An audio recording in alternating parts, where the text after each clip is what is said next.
Hello, welcome to Modern Day Deborah, Voice for the Voiceless. My name is Michelle. Thank you for tuning in to my channel. If you've been watching my videos for the past 6 nights, you know that I am in the middle of a series entitled 10 Days, 10 Warning Signs, 10 Scriptures. And in honor of it being Domestic Violence Awareness Month, I decided to do something about, obviously, domestic violence. These are warning signs that you might be in an abusive relationship, or that a potential partner is abusive. I've talked about different warning signs over the past 6 days. Verbal abuse, physical abuse. Has a person been physically abusive in previous relationships? Do they have uncontrollable anger? Do they have extreme jealousy? Do they have a Dr. Jekyll and Mr. Hyde personality? One way in public, another way behind closed doors. They have these mood swings. And then tonight, we're on day 7. And the 7th warning sign is controlling behavior. This is a warning sign to you that this person is abusive. So I'm going to talk about some of the behaviors that they will have when they're controlling. Of course, they always have to be in control of everything, and they have to control you. They have to keep you and your life under their control. They have to control what you do, what you wear, what you eat, who you talk to, where you go. And they will constantly text you and call you when you are away from them. Or what's worse, they may have a tracking device on your phone so they know where you are at all times. But they don't have a tracking device on their phone, so you know where they are at all times. And you could just be out anywhere, or maybe you are having a girls' night out with your girlfriends, and y'all just, out enjoying each other's company, having a good time. And the whole time you're with them, he's calling your phone, texting your phone, just blowing you up. And after a while, you just get tired of, returning the text messages, and you just start ignoring the calls, ignoring the text messages. And then all of a sudden he shows up where you are, offering to give you a ride home. And you know what that means. So specifically, if you know this person is physically abusive and they have some of these other dangerous behaviors, they're extremely jealous, they have uncontrollable anger, and then you know that they're physically abusive. So you already know what's getting ready to happen when you get back home. And that is a very dangerous situation to be in.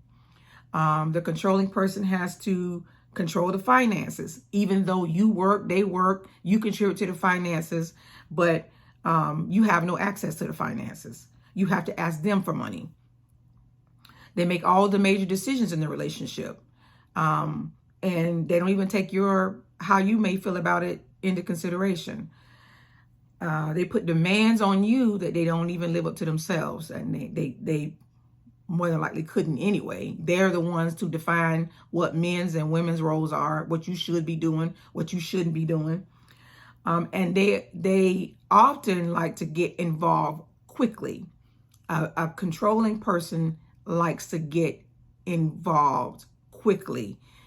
You just met them, and all of a sudden, it could be just after a couple of days, or maybe a week or two. They're asking you to move in with them. They want you to commit to the relationship very quickly. They will love bomb you to the point that you just think this is the most amazing person. They are so charming. They know what to say. They know what to do. They know how to treat you. And like I said in the previous videos, this is not their first rodeo. A person who is abusive and controlling, they know what to do to hook you in. They know what to say. They know how to treat you. You ain't their first rodeo.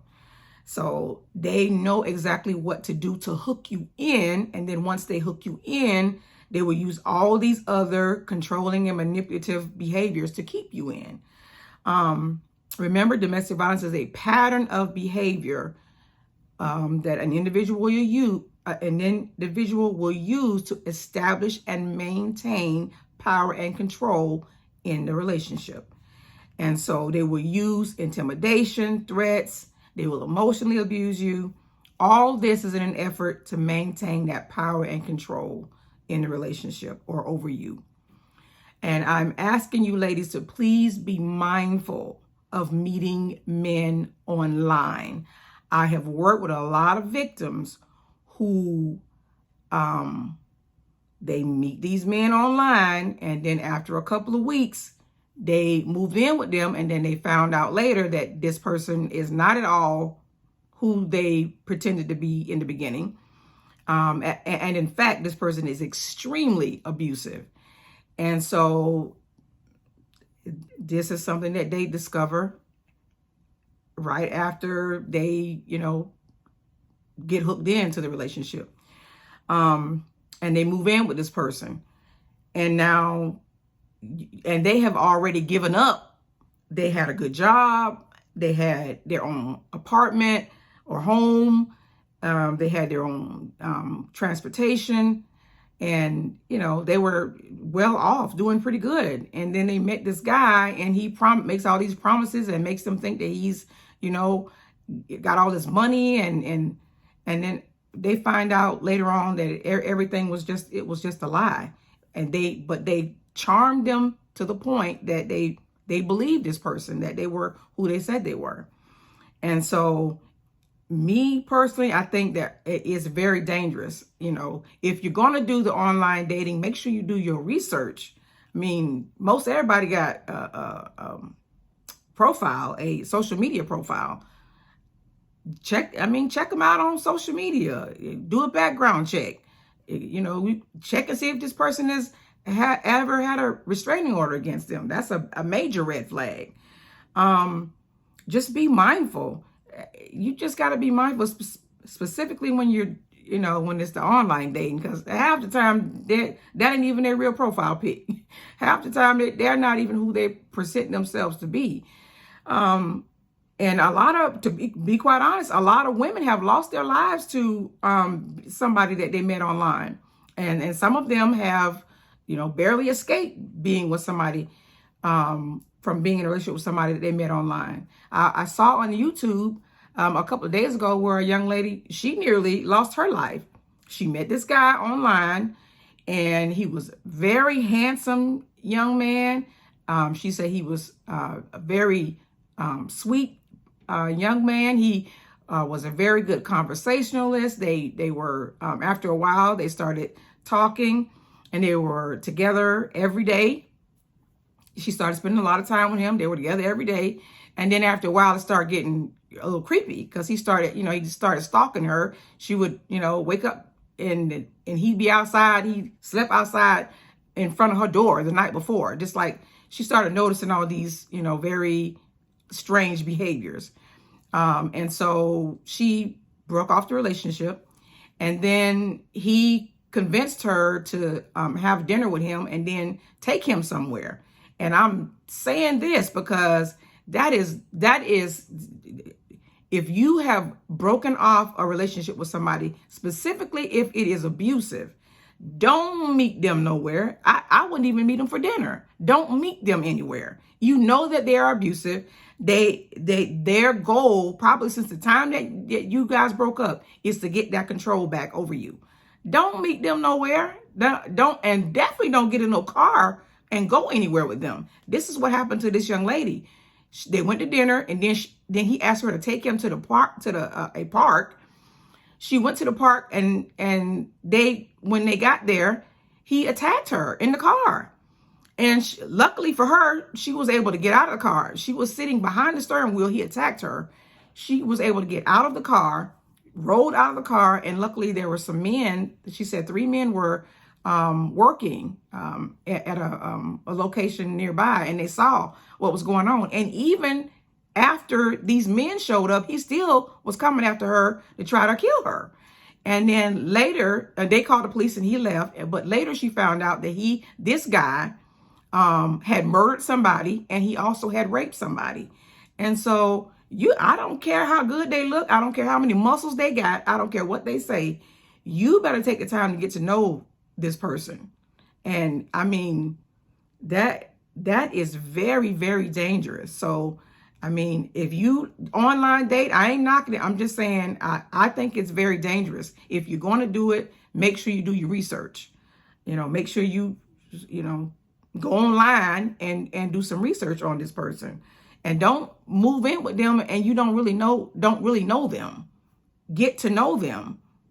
I've seen that go bad. So, and then I know you've heard stories about it. Women lose their lives. People are losing their lives to meeting somebody online. Then they ask you to meet them somewhere. And I think they always say meet somebody. If you're going to do that, meet them in a public place. But just, be mindful. You just be very cautious and do your research. And most importantly, pray. I mean, that's the most important thing. Pray and ask God if this is somebody you need to maybe even be talking to, much less be in a relationship with. Yeah, I mean, let God be the deciding factor of whether or not this is somebody you need to, enter into a relationship with. Don't let your loneliness be the deciding factor. Don't, whether you've been, you deal with rejection or, you just feel like you want to be with somebody or you have the need to be with somebody. I mean, I get it. I get it. I have been single for 8 years. I've been divorced for 8 years. So I get it. I get being lonely, but I would rather be single and have peace rather than be in a relationship with somebody that's abusive. So just be mindful that when somebody has controlling behavior, this is a sign that they have other abusive behaviors as well. That is a warning sign that this person is abusive. The scripture for tonight is Galatians 5:22 through 23, and it is the Message version. It says, "But what happens when we live God's way? He brings gifts into our lives, much the same way that fruit appears in an orchard. Things like affections for others, exuberance about life, serenity. We develop a willingness to stick with things, a sense of compassion in the heart, and a conviction that a basic holiness permeates things and people. We find ourselves involved in loyal commitments, not needing to force our way in life, able to marshal and direct our energies wisely." So that's it for day 7 of 10 days, 10 warning signs and 10 scriptures. Tonight's warning sign was controlling behavior. We are on the 7th warning sign. Again, the scripture for today is Galatians 5:22 through 23, and I read it from the Message translation. Remember to guard your heart with all diligence, for out of it flow the issues of life. I'll see you back here tomorrow with another warning sign. Be blessed.